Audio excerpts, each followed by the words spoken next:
హే, ఈ సర్టిఫికెట్స్ నీవేనా? ఆ, అవి నావే. పక్కన పెట్టేసేయండి. నువ్వు జాబ్ అప్లై చేయాలంటే కావాలి కదా.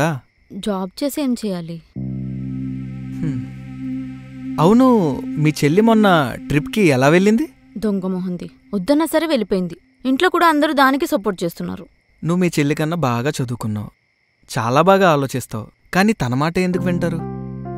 జాబ్ జాబ్ నీకు ధైర్యాన్ని ఇస్తుంది, కాన్ఫిడెన్స్ ఇస్తుంది, మనీ ఇస్తుంది, అన్నిటికంటే ముఖ్యంగా రెస్పెక్ట్ ఇస్తుంది. నువ్వు చెప్పింది కరెక్టే, కానీ నువ్వు చేస్తున్నావు కదా. ఒకవేళ నాకేమన్నా అయితే? అలా మాట్లాడుకో.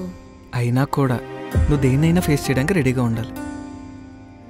ఒక్క మాట గుర్తుపెట్టుకో మహా, రెస్పెక్ట్ అనేది అడిగితే రాదు, దాన్ని సంపాదించుకోవాలి.